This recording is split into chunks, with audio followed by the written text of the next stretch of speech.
नमस्कार दोस्तों, मैं कृष्ण कुमार आप सभी का हमारे YouTube channel first sight education पे स्वागत करता हूं। साथियों, आज की क्लास में हम एक बहुत ही इम्पोर्टेंट टॉपिक के बारे में पढ़ेंगे और हमारे टॉपिक का नाम है the force and the law of the motion.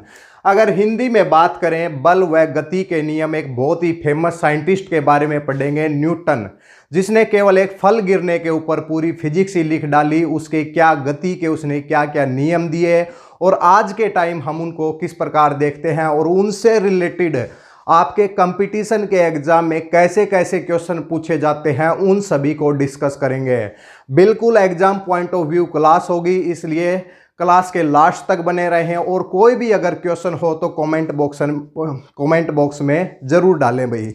शुरुआत करते हैं आज की क्लास की। इससे पहले लास्ट क्लास में हमने पढ़ा है मोशन के बारे में, यानी कि गति के बारे में। गति क्या होती है, यूनिफॉर्म यानी कि समान गति और असमान गति क्या होती है, वेग क्या होता है, त्वरण क्या होता है, क्या ये अदिश क्वांटिटी है या फिर ये सदिश क्वांटिटी है, सभी हम क्लास नंबर 4 में डिस्कस कर चुके हैं। कमेंट नीचे डिस्क्रिप्शन बॉक्स में आपको वीडियो का लिंक मिल जाएगा, वहां पर जाके आप देख सकते हैं। तो आज की क्लास की शुरुआत करें भाई। जो भी दोस्त चैनल के ऊपर नए आए हैं, चैनल को सब्सक्राइब करें, इसके साथ में बेल आइकन का बटन प्रेस करें ताकि भविष्य में जितनी भी क्लासेज होंगी उनकी नोटिफिकेशन सबसे पहले आप तक पहुंचे। बिल्कुल एनसीईआरटी की बुक से कराएंगे ताकि आपको हर पॉइंट जो एग्जामिनर जहां से सोच सकता है क्वेश्चन देने की, वहीं से आपको पढ़ाया जाएगा। बिल्कुल फ्री ऑफ कॉस्ट, केवल चैनल को सब्सक्राइब करना है। शुरुआत करते हैं भाई आज की क्लास की।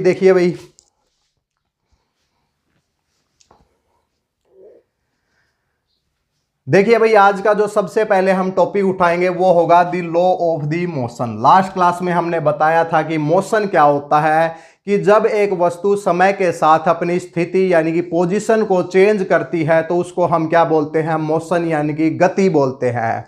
तो गति के नियम क्या होंगे, ऐसा कौन सा साइंटिस्ट था जिसने सबसे पहले गति के नियम दिए थे, तो उसका नाम आता है भाई न्यूटन। भाई न्यूटन ने गति के 3 नियम दिए थे, एक फर्स्ट नियम, सेकंड और थर्ड, यानी कि Newton first law, second law और थर्ड लॉ। इनसे रिलेटेड एग्जाम में जो भी इंपॉर्टेंट क्वेश्चन पूछे जा सकते हैं वो सब अब हम बिल्कुल एग्जाम पॉइंट ऑफ व्यू से आपको पढ़ाएंगे।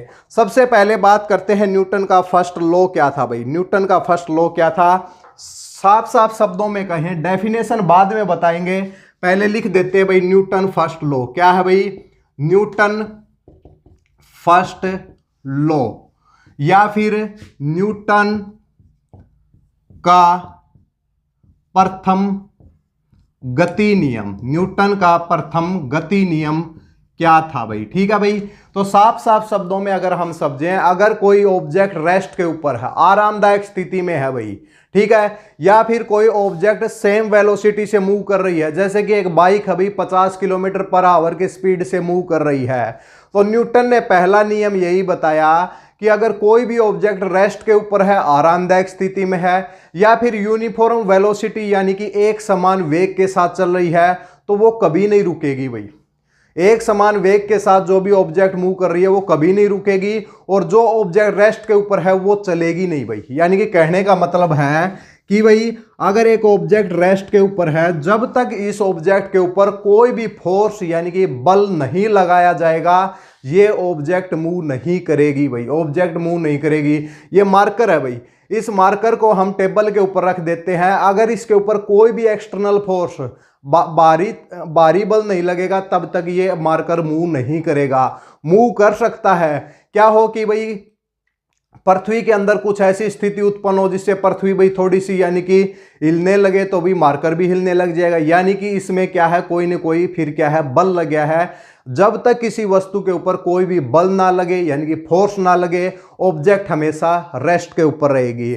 और जो ऑब्जेक्ट सेम वेलोसिटी से मूव कर रही है वो कभी नहीं रुकेगी भाई, जब तक उसके ऊपर कोई भी फोर्स ना लगे। अब कहेंगे सर बाइक चला रहे हैं और बाइक के ऊपर हमने 50 किलोमीटर पर आवर की वो हो गई, हमने छोड़ दिया, रेस को हमने छोड़ दिया, कुछ टाइम के बाद बाइक रुक जाती है। क्यों, ऐसा क्यों? जब उसके ऊपर एक्सटर्नल फोर्स नहीं लग रहा।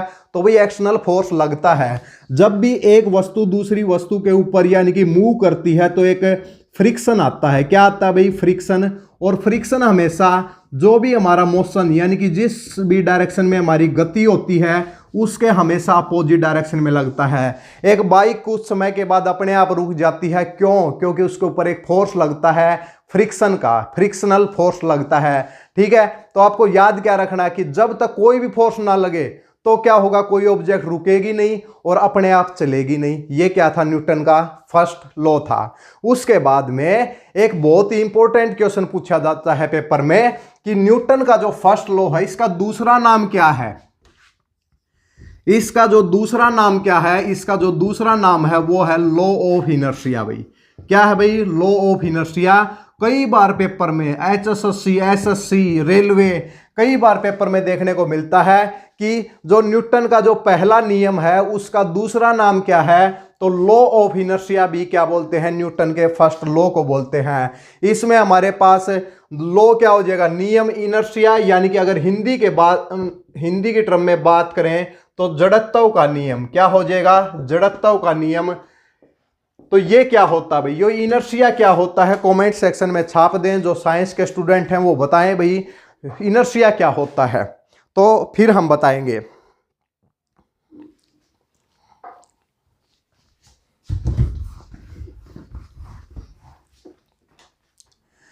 इनर्शिया क्या होता है, किसी भी ऑब्जेक्ट की, अगर कोई ऑब्जेक्ट मान लिया कि भाई क्या है, रेस्ट के ऊपर है, अगर आप रेस्ट के ऊपर है भाई, आप हिलना डुलना नहीं चाहते, तो क्या होगा, वो आपकी क्या है भाई, वो इनएबिलिटी यानी कि आपकी वो क्या है, कमजोरी है।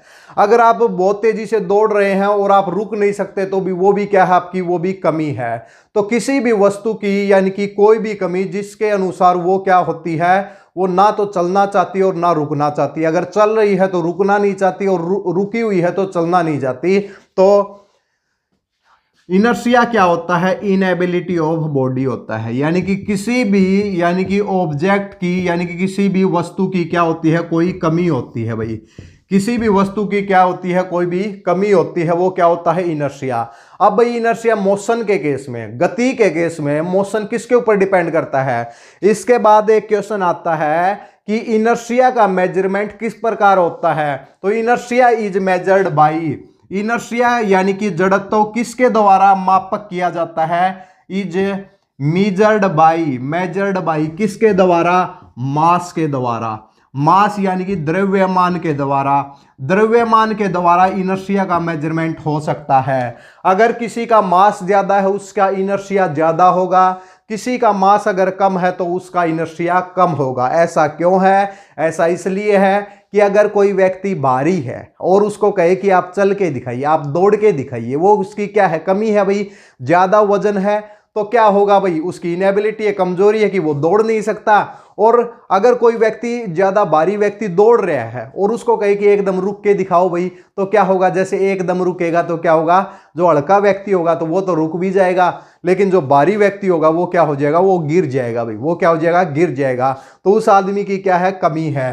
तो पेपर के एग्जाम पॉइंट ऑफ व्यू से क्या है कि न्यूटन का जो फर्स्ट लॉ है कि कोई ऑब्जेक्ट रेस्ट के ऊपर है वो रेस्ट के ऊपर रहेगी, कोई ऑब्जेक्ट मोशन में है तो मोशन में रहेगी, जब तक उसके ऊपर कोई भी एक्सटर्नल फोर्स ना लगाया जाए। न्यूटन के जो फर्स्ट लॉ का जो दूसरा नाम है उसको क्या बोलते हैं, लॉ ऑफ इनर्शिया यानी कि जड़त्व का नियम। जड़त्व क्या होता है, किसी भी यानी कि ऑब्जेक्ट की कोई कमी कि जिसके द्वारा वो क्या होती है कि मूव नहीं करना चाहती, अपनी पोजीशन को चेंज नहीं करना चाहती। तीसरा क्वेश्चन होता है कि इनर्शिया का मेजरमेंट किसके द्वारा होता है, तो इनर्शिया का मेजरमेंट केवल मास के द्वारा होता है, यानी कि द्रव्यमान के द्वारा होता है। ज्यादा द्रव्यमान होगा तो ज्यादा इनर्शिया होगा और कम द्रव्यमान होगा तो कम उसका क्या होगा, इनर्शिया होगा। जल्दी से इस टॉपिक को छाप दीजिए, फिर हम न्यूटन के सेकंड लॉ की तरफ बढ़ते हैं और वहीं पे डिस्कस करेंगे न्यूटन सेकंड लॉ। जल्दी से स्क्रीनशॉट ले भाई इसका।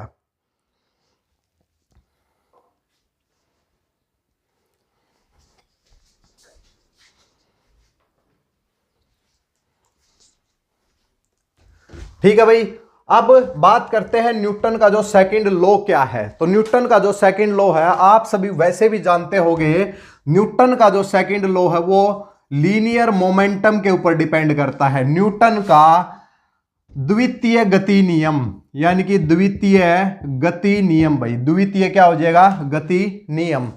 तो अगर साइंस के जो स्टूडेंट हैं वो डायरेक्ट कहेंगे न्यूटन का जो सेकंड लॉ है, सर क्या बताना है इसका, F is equal to dp/dt लिखो। P क्या है, change in the linear momentum, और T क्या है, टाइम है। और दूसरे शब्दों में हम ये भी बोल सकते हैं F is equal to mass into में एक्सेलरेशन हो जाएगा, मास इंटू एक्सेलरेशन हो जाएगा। ये न्यूटन का सेकंड लॉ है। लेकिन जो आर्ट के स्टूडेंट है वो कैसे समझेंगे, उन्हीं के लिए भाई क्या है, थोड़ा सा इसको एक्सप्लेन किया जाएगा। देखिए भाई, पहला नियम कहता है कि भाई जब तक किसी के ऊपर कोई फोर्स ना लगेगी कोई ऑब्जेक्ट मूव नहीं करेगी। अगर मान लिया कि कोई मूव कर रही है वो रुकेगी नहीं भाई। अगर मान लिया, ये तो चलो पहला था, अगर मान लिया कि किसी ऑब्जेक्ट के ऊपर फोर्स लग रहा है तब क्या होगा भाई, तब क्या होगा, तो तब क्या होगा, तब एक फोर्स लगेगा, तब क्या होगा, एक फोर्स लगेगा। और वो फोर्स जो न्यूटन ने बताया कि वो होता है change in the linear momentum, is the क्या होगा, the rate of change of linear momentum. अब ये लीनियर मोमेंटम क्या है भाई, हिंदी वाले कंफ्यूज हो गए होंगे, ये लीनियर मोमेंटम किस वर्ड का नाम हो गया भाई। तो लीनियर मोमेंटम को बोलते हैं संवेग भाई, यानी कि संवेग बोलते हैं, ठीक है। और रेट ऑफ चेंज यानी कि टाइम के साथ चेंज होना। और आप सभी लोग जानते हैं लीनियर मोमेंटम को किस चीज से दर्शाया जाता है, P से दर्शाया जाता है, इसलिए change in the linear momentum और चेंज इन द टाइम भाई। तो F क्या होता है, F हमारा होता है change in the linear momentum, change in the time. अगर किसी ऑब्जेक्ट के ऊपर कोई भी फोर्स लगेगा वो क्या होगा, वो change in the linear momentum के इक्वल होगा। पहला तो ये आपका हो जाएगा भाई।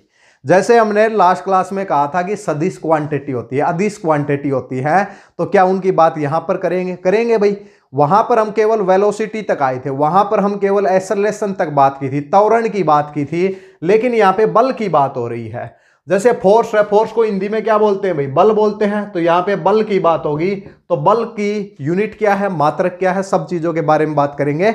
एक बार इसको देख लीजिए भाई, ठीक है भाई। इसके बाद जो एक, जैसे ये न्यूटन हमने बता दिया, इसके बाद एक लीनियर मोमेंटम टर्म होती है। क्या होती है, लीनियर मोमेंटम। जो वर्ड हम यहां पे यूज कर रहे हैं, लीनियर मोमेंटम क्या होता है भाई, लीनियर मोमेंटम क्या होता है। जब वर्ड यूज किया है तो उसको बताएंगे भी भाई। कई बार पेपर में, कई बार HSSC SSC कई बार पूछा जाता है लीनियर मोमेंटम की यूनिट क्या होती है, लीनियर मोमेंटम की यूनिट क्या होती है, कई बार पेपर में देखने को मिलता है। देखिए, लीनियर मोमेंटम की जो डेफिनेशन होती है, लास्ट क्लास में हमने वेलोसिटी यानी कि वेग की बात की थी। जब वेलोसिटी या वेग को जब मास से मल्टीप्लाई कर देते हैं तो लीनियर मोमेंटम यानी कि संवेग बन जाता है। तो लीनियर मोमेंटम क्या होता है, मास इंटू वेलोसिटी, यानी कि लीनियर मोमेंटम क्या होता है, संवेग होता है। क्या होता है, संवेग होता है। ये किसके इक्वल होता है, द्रव्यमान इंटू क्या हो जाएगा, वेग। द्रव्यमान इंटू वेग को क्या बोलते हैं हम, लीनियर मोमेंटम बोलते हैं। क्या बोलते हैं, लीनियर मोमेंटम। दिखाते किस चीज से हैं भाई, P से इसको डिनोट करते हैं, मास इंटू वेलोसिटी। बताइए, मास यानी कि द्रव्यमान को किस चीज में मापा जाता है, SI यूनिट। SI यूनिट क्या होगी, मास को हम मापते हैं किलोग्राम में। किस में मापते हैं, किलोग्राम में। लास्ट क्लास में हमने बताया था कि वेलोसिटी का मेजरमेंट किस चीज में होता है, तो वेलोसिटी यानी कि मीटर पर सेकंड होता है। तो किलोग्राम मीटर पर सेकंड क्या होती है, यानी कि लीनियर मोमेंटम यानी कि संवेग की क्या होती है, यूनिट होती है। उसके बाद पूछा जाए CGS यूनिट क्या होगी, यानी कि सेंटीग्राम, ग्राम और सेकंड में किस प्रकार यूनिट होगी। तो मास को हम मापते हैं ग्राम में, और मीटर को मापते हैं सेंटीमीटर में, और टाइम को पर सेकंड में ही मापते हैं। तो ये लीनियर मोमेंटम पेपर में पूछा जाए, मास इंटू वेलोसिटी को हम लीनियर मोमेंटम बोलते हैं, यानी कि संवेग किसके इक्वल होता है, द्रव्यमान इंटू वेग के बराबर होता है। अगर फिर पूछा जाए इसकी यूनिट क्या होती है, तो यूनिट क्या हो जाएगी, किलोग्राम मीटर पर सेकंड होगी। CGS यूनिट्स पूछा जाए तो ग्राम सेंटीमीटर पर सेकंड इसकी यूनिट होगी। इसके बाद क्वेश्चन पूछा जाएगा, क्या ये स्केलर क्वांटिटी या वेक्टर क्वांटिटी है।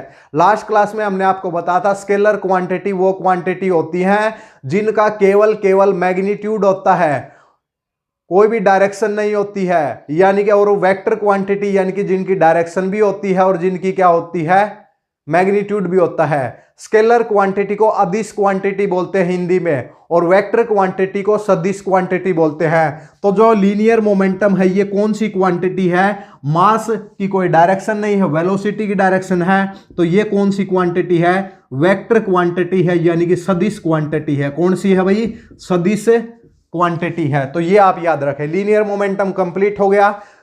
लीनियर मोमेंटम यानी कि संवेग का संरक्षण का नियम वो हम बाद में डिस्कस करेंगे। एक बार इस पूरे का आप क्या लेंगे, एक बार स्क्रीनशॉट लेंगे, फिर हम थोड़ा सा और एक्सप्लेन करके आपको ये बताएंगे। ठीक है, एक बार स्क्रीनशॉट ले भाई।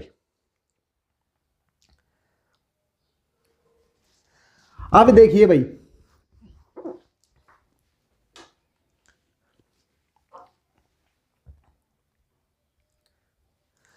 अब देखिए इसमें जैसे कि हमने फोर्स को कहा है, फोर्स क्या होता है? Change in the linear momentum, यानी कि linear momentum dp by dt। यहां से हमने p कहा है मास इनटू वेलोसिटी, यानी कि rate of the change of the mass into velocity. p की वैल्यू हम mv पुट करेंगे। m कांस्टेंट है, चेंज नहीं होता है। मास क्या है? एक कंजर्व्ड क्वांटिटी है, चेंज नहीं होती है। हालांकि बाद में यह भी आइंस्टीन थ्योरी ऑफ रिलेटिविस्टिक्स से बताया गया कि मास भी वेलोसिटी के साथ चेंज होता है। कब? जब इसकी जो वेलोसिटी है comparable to the velocity of light. Velocity of light के अगर कंपेरेबल कोई किसी की वेलोसिटी हो जाती है तो उसका मास इंक्रीज हो जाता है। लेकिन अभी तक हम क्या करेंगे कि मास कंजर्व्ड क्वांटिटी ही, यानी कि मास क्या है कि भाई आपका कांस्टेंट है, और फिर dv बाई dt। अब कल की क्लास जिसने देखी है वो बताओ भाई कि change in the velocity per unit time क्या होता है भाई? वेलोसिटी का टाइम के साथ चेंज होना क्या कहलाता है? एक्सेलरेशन कहलाता है। तो मास इनटू एक्सेलरेशन, पूरा जो नियम क्या बन जाएगा? ये एफ है भाई, एफ है। पूरा नियम बन जाएगा फोर्स यानी कि बल। बल किसके बराबर होता है? द्रव्यमान इंटू क्या होता है? वेग के बराबर, द्रव्यमान इंटू त्वरण के बराबर होता है, त्वरण। और बल को क्या बोलते हैं? फोर्स का टोटल फॉर्मूला क्या हो जाएगा? यानी कि मास इंटू में क्या हो जाएगा? एक्सेलरेशन। मास इंटू एक्सेलरेशन क्या हो जाएगा? इसका कंप्लीट फॉर्मूला हो जाएगा। इसके बाद एक क्वेश्चन और पूछा जाता है कि बताइए भाई, फोर्स है, फोर्स की यूनिट क्या होगी? तो न्यूटन ने खुद के नाम के ऊपर ही इसकी यूनिट दे दी भाई, खुद का नाम यूज किया और फोर्स की यूनिट दे दी। तो फोर्स की जो यूनिट है वो क्या होगी? फोर्स यानी कि बल की जो यूनिट है, यानी कि इसका जो मात्रक है वो क्या होगा? मात्रक इसका होगा न्यूटन भाई। एन से दर्शाते हैं, क्या हो जाएगा? न्यूटन हो जाएगा। क्या हो जाएगा? न्यूटन, यानी कि NEWTON। अगर कंप्लीट इसमें बात करें कि ये क्या होगा, तो बताइए भाई मास का क्या होता है भाई? मास को किस चीज में मापते हैं? मास को किलोग्राम में मापते हैं। इसके अलावा एक्सेलरेशन को मीटर पर सेकंड स्क्वायर में मापते हैं। तो इसका मात्रक क्या हो जाएगा? ऑप्शन के हिसाब से न्यूटन दिया मिले तो न्यूटन हो जाएगा, किलोग्राम मीटर पर सेकंड का स्क्वायर मिले तो किलोग्राम मीटर पर सेकंड का स्क्वायर हो जाएगा। उसके बाद अगर पूछा जाए कि क्या ये स्केलर क्वांटिटी है या वेक्टर क्वांटिटी है, तो देखिए फोर्स होता है मास इंटू एक्सेलरेशन। मास क्या है? एक स्केलर है, एक्सेलरेशन एक वेक्टर क्वांटिटी है, कल हमने बताया था। तो फोर्स भी क्या हो जाएगी? एक क्या हो जाएगी? वेक्टर क्वांटिटी हो जाएगी, यानी कि क्या हो जाएगी? सदिश क्वांटिटी हो जाएगी। पूरा स्क्रीनशॉट लेंगे और न्यूटन का जो है सेकंड नियम है वो कंप्लीट हमारा हो गया है। न्यूटन का क्या हो जाएगा? ये दूसरा नियम हो जाएगा। जल्दी से पूरा स्क्रीनशॉट लें, और वीडियो साथ में अच्छी लगे तो वीडियो को साथ साथ में हर ग्रुप में शेयर करने का भी प्रयास करें, क्योंकि आप सभी के लिए स्पेशल एनसीईआरटी की क्लास चलाई जा रही है आपके competition exam point of view से। जल्दी से स्क्रीनशॉट लें भाई इसका।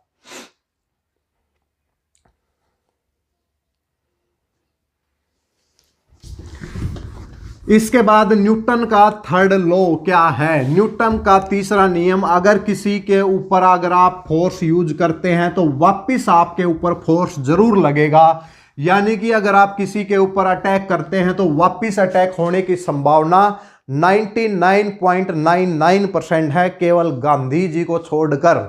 केवल गांधी जी यानी कि अहिंसावादी व्यक्ति को छोड़कर वैसे लगभग 99.99 हिंसावादी होते हैं। जब आप किसी के ऊपर अटैक करते हैं तो वापस अटैक होने की, चाहे उसी टाइम हो चाहे ना हो, लेकिन कुछ समय के बाद वो अटैक जरूर होता है। तो यही एक नियम है, क्या है? न्यूटन का थर्ड लॉ।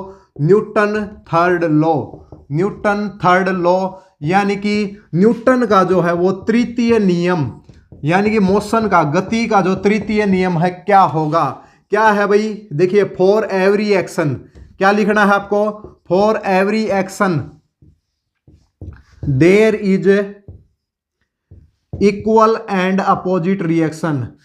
इंग्लिश से बिल्कुल नहीं घबराना है, equal and opposite reaction Hindi में भी बताएंगे, रिएक्शन। ठीक है भाई, हर एक्शन के लिए, अगर आप किसी के ऊपर कोई भी क्रिया करेंगे तो प्रतिक्रिया तो जरूर मिलेगी। जब आप किसी के ऊपर क्रिया करने का प्रयास करेंगे तो एक प्रतिक्रिया वापस जरूर मिलेगी।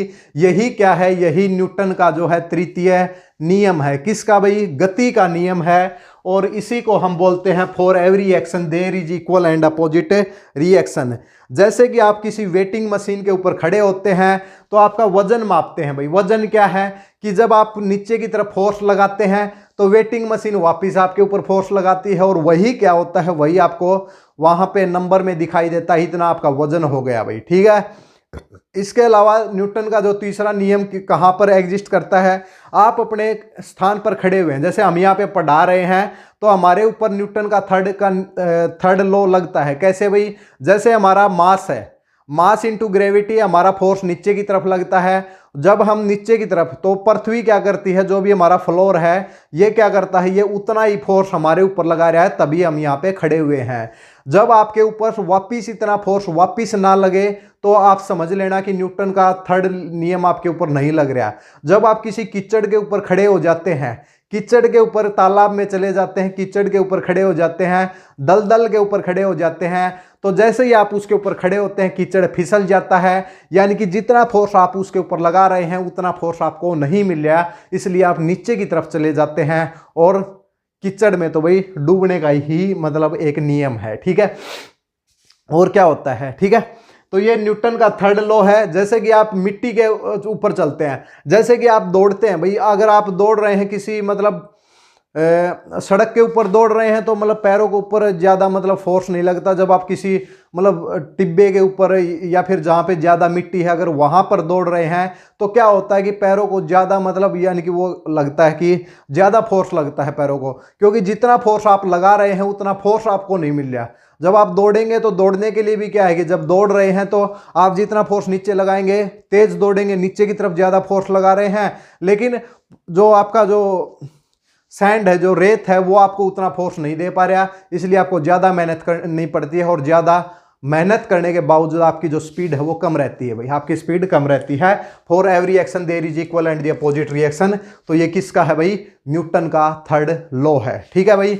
अगर मान लेते हैं ये एक ऑब्जेक्ट ए है, ये एक ऑब्जेक्ट बी है, ये ऑब्जेक्ट इसके ऊपर फोर्स लगाती है FAB, यानी कि भाई क्या है FAB, तो ये इसके ऊपर कितना लगाएगी FBA, यानी कि ये इसके ऊपर जितना फोर्स लगाएगी इतना इसके ऊपर लगेगा। FAB किसके बराबर हो जाएगा? माइनस के FBA हो जाएगा। तो यही क्या है? न्यूटन का थर्ड नियम है, यही आप याद रखेंगे। ठीक है भाई। तो कंप्लीट भाई, न्यूटन का थर्ड लॉ हो गया। एक न्यूमेरिकल देख लेते हैं, उस न्यूमेरिकल के बाद हम कंजर्वेशन यानी कि संवेग का संरक्षण नियम हम पढ़ेंगे। एक बार इसका देख लो भी, जिसको स्क्रीनशॉट लेना है ले सकते हैं।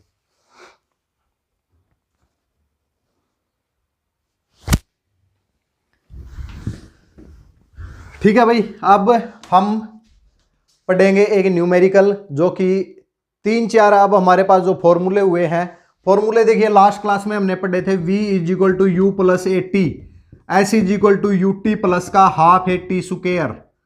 ठीक है। उसके अलावा हो जाएगा V² - U² = 2AS, F = dP/dt, F = ma, और P क्या हो जाएगा? M × V हो जाएगा। ये अब तक हमारे फॉर्मूले हैं भाई, जिनके ऊपर हम न्यूमेरिकल को सोल्व कर सकते हैं। एक बहुत ही अच्छा क्वेश्चन NCERT की बुक में दिया हुआ है।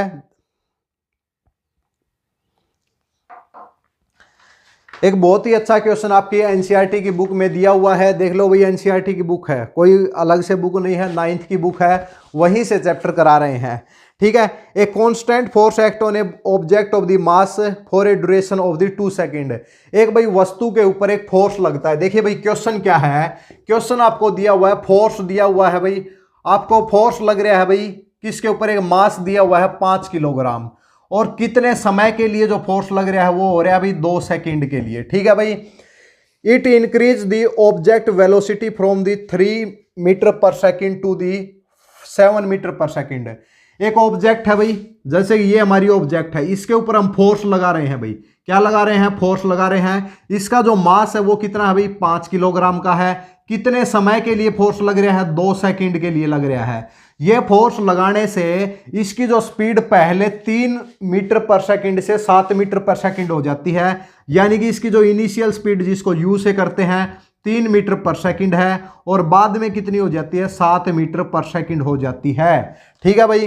तो बताइए कि अप्लाइड फोर्स क्या है। सबसे पहले हमें क्या निकालना है, फोर्स, यानी कि हमने कितना बल लगाया, तो बल हमें निकालना है। फिर उसके बाद क्वेश्चन और बढ़ाया गया है, एक बार यहीं तक हम देखते हैं। देखिए क्या है कि एक ऑब्जेक्ट है, ऑब्जेक्ट के ऊपर फोर्स लगा रहे हैं। जब कोई फोर्स नहीं लग रहा है तो न्यूटन का फर्स्ट लॉ है, जब फोर्स लग रहा है तो न्यूटन का सेकंड नियम है। न्यूटन का सेकंड नियम क्या कहता है कि फोर्स क्या होता है, the change in the DP by dt। DP by क्या होता है, dt, यानी कि change in the linear momentum upon में टाइम। लीनियर मोमेंटम में चेंज किस प्रकार होगा, लीनियर मोमेंटम होता है मास इनटू वेलोसिटी, और चेंज इन लीनियर मोमेंटम क्या हो जाएगा, चेंज इन दी वेलोसिटी भी हो जाएगा। इसलिए हम यहां पे लिख सकते हैं मास, हम निकाल सकते हैं यहां से मास निकाल देंगे तो क्या आ जाएगा, dv बाई dt लिख सकते हैं। तो चेंज इन वेलोसिटी, वेलोसिटी में कितना चेंज हुआ है, बाद में वेलोसिटी कितनी हो गई v, पहले कितनी थी u, और टाइम कितना है t है भाई। तो मास कितना दिया हुआ है 5 किलोग्राम, v कितनी है 7, और 3 कितना हो जाएगा, 7 माइनस 3 4 हो जाएगा, और टाइम कितना है 2 सेकंड है। तो कितना आपका फोर्स आ जाएगा, 10 आ जाएगा। और 10 के सामने आप क्या लिखेंगे, फोर्स की यूनिट क्या है, न्यूटन, या फिर हम क्या लिखेंगे, किलोग्राम मीटर पर सेकंड का स्क्वायर, इसको हम लिख सकते हैं। क्लियर भाई। देखिए एक बार फिर से बता देते हैं, एक ऑब्जेक्ट है 5 किलोग्राम की है, 2 सेकंड के लिए उसके ऊपर फोर्स लगाया जाता है। पहले जो उसकी वेलोसिटी 3 मीटर पर सेकंड है, बाद में 7 हो जाती है। बताइए बल कितना होगा। न्यूटन सेकंड लॉ के अकॉर्डिंग फोर्स जो होता है dp बाई dt होता है। P यानी कि P क्या होता है, mass into velocity, mass constant होता है dv बाई dt आ जाएगा। Mass into change in velocity, final velocity minus initial velocity, बाद में कितनी है, पहले कितनी है, बाद में है 7, पहले थी 3, 7 माइनस 3 कितना 4, और टाइम कितना है 2 सेकंड। तो 2 से कट करते हैं, 5 दूनी 10 न्यूटन हो जाएगा आपका ये भाई। ठीक है। उसके बाद देखिए, उसके बाद इस प्रॉब्लम को ही खत्म कर दो भाई। हमारे पास क्या आ गया भाई, यहां पर हमारे पास बल पूछा जाए तो बल कितना है, बल हमारे पास कितना हो जाएगा, 10 न्यूटन है भाई। बल कितना हो जाएगा, 10 न्यूटन है। इसके बाद क्वेश्चन कहा गया है कि find the now if the force was applied for the duration of 5 second. अगर कहा गया है कि अब ये जो टाइम है, अब जो टाइम है, अलग से प्रॉब्लम होगी, पहले 2 सेकंड था, अब टाइम है वो 5 सेकंड कर दिया जाए। 5 सेकंड अगर हमारे पास टाइम कर दिया जाए तो फाइनल वेलोसिटी बताओ भाई, ऑब्जेक्ट की फाइनल वेलोसिटी किस प्रकार निकालेंगे। देखिए भाई, फोर्स क्या है, mass into velocity, change in velocity upon में क्या हो जाएगा, टाइम। टाइम फोर्स कितना है, फोर्स तो 10 न्यूटन हो जाएगा। नई प्रॉब्लम के अकॉर्डिंग 5 किलोग्राम तो है ही। v क्या है, फाइनल हमें निकालनी है। इनिशियल क्या है, 3 है भाई। अपॉन में क्या है, टाइम, टाइम कितना दिया हुआ 5 सेकंड। तो 5 सेकंड के लिए करेंगे तो 5 से 5 कैंसिल हो जाएगा, और 10 is equal to V minus 3 हो जाएगा। इस साइड लेके आएंगे, v is equal to 13 metre per second. Final velocity पूछी थी, 13 मीटर पर सेकंड क्या हो जाएगी, फाइनल वेलोसिटी हो जाएगी। जल्दी से इसका स्क्रीनशॉट लेंगे, फिर हम एक संवेग का संरक्षण नियम पढ़ाएंगे, उसके बाद आपका गति का नियम कंप्लीट हो जाएगा। 9th क्लास का चैप्टर नंबर 9 गति, बल व गति के नियम कंप्लीट हो जाएगा एनसीईआरटी। ठीक है भाई।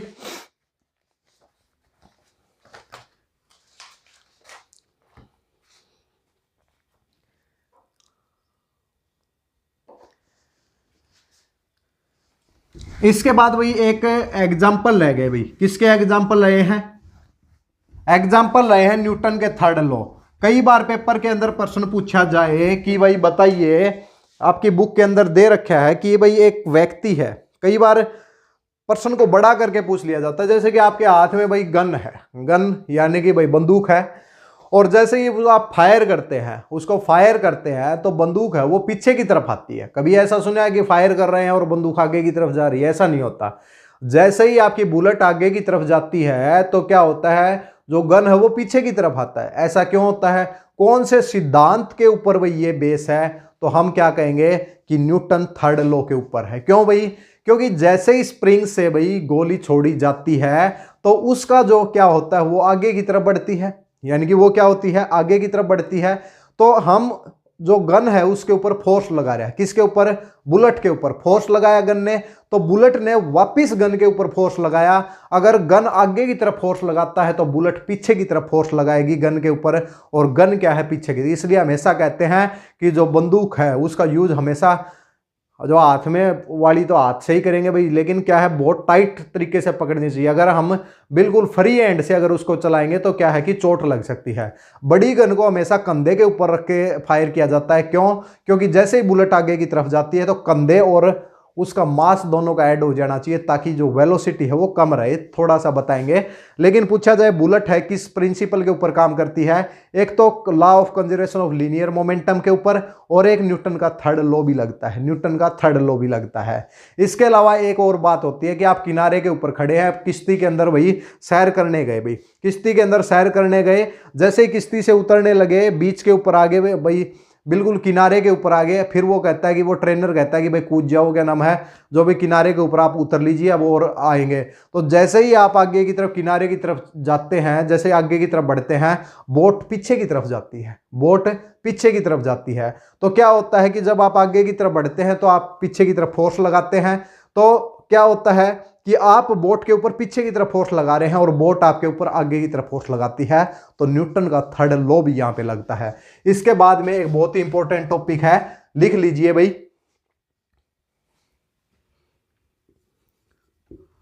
Law of conservation, law of the conservation of the linear momentum. Linear momentum का जो कंजर्वेशन का जो नियम है, लीनियर मोमेंटम जिसे हम कहते हैं संवेग, संवेग का संरक्षण नियम, संवेग का संरक्षण नियम हम पढ़ेंगे। कोई भी आपका इसको डिटेल के अंदर हम नहीं कराएंगे, बल्कि एक डेफिनेशन लिखाएंगे कि in an isolated system, isolated system एक ऐसा सिस्टम होता है जिसके ऊपर एक्सटर्नल कोई भी फोर्स नहीं होता है। In an isolated system the total linear momentum is conserved, is conserved. क्या कहा गया है कि एक ऐसा सिस्टम हो जहां पर कोई एक्सटर्नल फोर्स नहीं लगता, वहां पर कुल संवेग क्या रहता है? संरक्षित रहता है। यही क्या है? Law of the conservation of the linear momentum है। बात करेंगे एक प्रॉब्लम के साथ, और क्या है देखिए, अगर मान लेते हैं ये एक ऑब्जेक्ट है ए भाई, ठीक है, ये वेलोसिटी v1 से मूव कर u1 से मूव कर रही है। एक दूसरी ऑब्जेक्ट है ये मूव करती है u2 से भाई, u2 से। बाद में दोनों कोलाइड हो जाती हैं, टकरा जाती हैं भाई, दोनों आपस में ये भाई इस तरीके से बना लिए, टकरा जाती हैं। टकराने के बाद फिर वापिस सेपरेट हो जाती हैं। पहली जो बॉडी है यानी कि ए है वो v1 वेलोसिटी से मूव करने लग जाती है, b क्या है? v2 से। जैसे ये नहीं होते कई बार भाई, दो एक बाइक है एक ट्रक की भी टक्कर हो गई, तो दोनों की एक स्पीड है, पहले क्या है वो u1 u2 है, बाद में दोनों टकरा जाती हैं बहुत कम समय के लिए, बाद में अलग अलग, बाइक दूर जाके गिर जाती है, ट्रक को कुछ फर्क ही नहीं पड़ता, क्या नाम है। तो ये क्या है? v1 और v2 क्या है? कोलिजन के बाद की क्या प्रोसेस है। तो क्या है कि आइसोलेटेड सिस्टम मान लिया भाई हमने इसको, तो क्या है कि कहा गया है कि लीनियर मोमेंटम कंजर्व्ड रहेगा, यानी कि बिफोर कोलिजन, बिफोर कोलिजन और आफ्टर कोलिजन, यानी कि कोलिजन से पहले और आफ्टर कोलिजन, टकराने के बाद और पहले का लीनियर मोमेंटम कंजर्व्ड रहेगा। पहले बताओ भाई, ए बॉडी है, इसका लीनियर मोमेंटम कितना होगा? मास इंटू वेलोसिटी होता है, तो मास कितना है भाई इसका? ma लिख देते हैं भाई, ma u1। फिर दूसरी बॉडी है mb, उसका क्या हो जाएगा? u2 आ जाएगा। फिर क्या हो जाएगा? कोलिजन के बाद पहली बॉडी क्या है? ma है, ma v1 प्लस का mb v2। यही क्या है? यही संवेग का संरक्षण नियम है। देखिए भाई, याद रखना है, कोलिजन से पहले कितना मोमेंटम था ये हमने देख लिया, कोलिजन के बाद का मोमेंटम क्या है, कोलिजन के बाद का मोमेंटम ये है भाई, याद रखें भाई, ठीक है भाई। Linear momentum mass into velocity होती है, पहले इस बॉडी का दोनों को ऐड करो और वो किसके बराबर हो जाएगा, कोलिजन के बाद। दोनों संरक्षित रहते हैं, पहले और बाद का क्या रहता है, सेम रहता है। ये एक बुलेट के ऊपर भी बताइए, पहले आपके हाथ में भाई गन है, तो गन है, गन फायर नहीं किया है, जब गन को आपने फायर ही नहीं किया है, बुलेट को फायर नहीं किया है, तो कितना है लीनियर मोमेंटम भाई, बुलेट भी रेस्ट के ऊपर है, गन भी रेस्ट के ऊपर है, तो लीनियर मोमेंटम कितना होगा, जीरो होगा भाई। क्या होगा, जीरो होगा, सीधी सी बात है। जब बुलेट का एग्जांपल लेते हैं, बुलेट के एग्जांपल पे ये फॉर्मूला अप्लाई करने की कोशिश करते हैं, ये फॉर्मूला भाई, ये फॉर्मूला देखिए क्या है कि गन पहले क्या है कि u1 हम मान लेते हैं कि बुलेट की वेलोसिटी है, u1 क्या है, बुलेट की वेलोसिटी है, और u2 कितनी है अभी, गन की वेलोसिटी है, ठीक है। तो ये जो है ये गन है और ये क्या है, बुलेट है। तो जब हमने फायर किया ही नहीं है, बिफोर फायरिंग, तो बुलेट भी रेस्ट के ऊपर है, तो वेलोसिटी u1 कितनी है, जीरो है, तो मास कितना भी हो दोनों क्या हो जाएंगे, जीरो हो जाएंगे। प्लस गन क्या है, गन का मास तो है लेकिन वेलोसिटी क्या है, फायरिंग से पहले तो जीरो ही है। तो गन जब हमने फायर किया ही नहीं है, पेपर में पूछा जाए कि फायरिंग से पहले भाई गन और बुलेट का क्या नाम है भाई, लीनियर मोमेंटम क्या होता है, तो हम कहेंगे जीरो होता है। कितना होता है, जीरो होता है। बाद में देखिए मास ऑफ है, यानी कि मास ऑफ है बुलेट हम मान लेते हैं, ये बुलेट है, ये वेलोसिटी ऑफ बुलेट है, प्लस मास ऑफ गन और वेलोसिटी ऑफ गन भाई, ठीक है, दोनों इक्वल होते हैं, तो ये right left hand side zero हो जाएगी।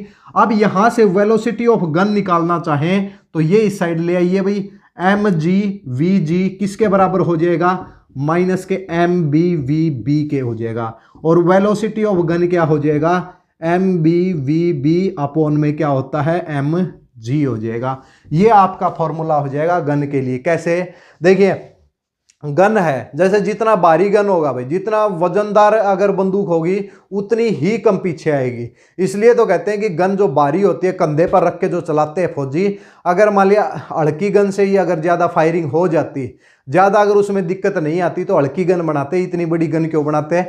तो जो गन का जो वजन है वो क्या होना चाहिए, ज़्यादा होना चाहिए, ताकि जो बैकवर्ड पीछे की तरफ ना आए भाई, ठीक है भाई। क्या लिखा गया है कि देखिए भाई, वेलोसिटी ऑफ गन और वेलोसिटी ऑफ बुलेट, बुलेट अगर आगे की तरफ जाएगी तो माइनस की वजह से बंदूक पीछे की तरफ आएगी, ये बात समझ गए। एक आगे की तरफ जाती है, एक पीछे की तरफ जाती है, लीनियर मोमेंटम कंजर्व रहता है। मास में देखिए भाई, अगर मान लिया कि भाई गन का मास कम है, गन का मास कम है, तो गन का मास क्या है, कम है। कोई चीज नीचे कम होती है तो फिर ऊपर जाके बढ़ जाती है, यानी कि जो वेलोसिटी, जिस वेलोसिटी से गन पीछे आएगा, बिल्कुल हल्की गन ले लीजिए, फायर कीजिए तो गन एकदम पीछे से आएगी। भारी गन लेंगे, कोई चीज नीचे ज्यादा होगी ऊपर जाके कम हो जाएगी, तो क्या भारी गन लेंगे तो वेलोसिटी कम होगी। इसलिए भारी गन पूछा जाता है कंधे के ऊपर रख के बंदूक को क्यों चलाते हैं, कंधे पर रख के इसलिए चलाते हैं ताकि जो मास ऑफ गन है, बंदूक का जो वजन है अपने कंधे के वजन के साथ मिलके ज्यादा वजन बनाए, और ज्यादा वजन बनाएगा तभी तो क्या होता है, गन की वेलोसिटी कम रहती है। पेपर में कई बार पूछा जाता है कि किस प्रिंसिपल के ऊपर बेस है, तो लीनियर मोमेंटम के ऊपर, दोनों के ऊपर ही बेस रहता है, न्यूटन थर्ड लॉ, और दोनों काम करते हैं, एक दूसरे से प्रूव किए जा सकते हैं। पूछा जाए रॉकेट चलती है भाई, रॉकेट किस प्रिंसिपल के ऊपर आधारित है, law of the conservation of linear momentum. Rocket आगे की तरफ चलती है, धुआं कभी नहीं देखा होगा रॉकेट के डायरेक्शन में, धुआं हमेशा पीछे की तरफ आता है, क्यों, ताकि उनका लीनियर मोमेंटम यानी कि स्वेग संरक्षित रह सके। तो ये कंप्लीट था हमारा टॉपिक भाई, और इसी टॉपिक के साथ आज की क्लास को यहीं पे समाप्त करते हैं। एनसीईआरटी की बुक्स यानी कि आपके पास है तो पढ़ लीजिए, नहीं है तो जो भी इंपॉर्टेंट है वो हमने करा दिए हैं, उससे भाई कोई क्वेश्चन आप अटेम्प्ट करके देखिए। पेपर में बहुत टाइम है अभी, इसलिए आप लगातार पढ़ते रहें। वीडियो अच्छी लगे तो वीडियो को लाइक, वीडियो को शेयर करने का ज़रूर प्रयास करें जितना हो सके, ताकि उससे क्या होगा कि हमें भी कुछ नए टॉपिक बनाने के लिए कंटेंट मिलेगा, यानी कि हमारी भी ऊर्जा बढ़ेगी इसमें, और आप लोगों को भी बहुत ज़्यादा इसमें फ़ायदा होगा, ताकि आपको ज़्यादा टाइम वेस्ट ना करना पड़े। हर रोज़ एक टॉपिक को करा ही देते हैं, इसलिए भाई ज़्यादा से ज़्यादा चैनल से जुड़ें, चैनल को सब्सक्राइब, बेल आइकन का बटन जरूर प्रेस करें, ताकि भविष्य में जो भी क्लास है उसकी नोटिफिकेशन सबसे पहले आप तक पहुंचे। 5 क्लास कंप्लीट हो चुकी हैं। कल ग्रेविटेशन की क्लास होगी, बहुत ही अच्छे से ग्रेविटेशन आपको पढ़ाया जाएगा। नेक्स्ट क्लास में मिलते हैं, तब तक के लिए धन्यवाद।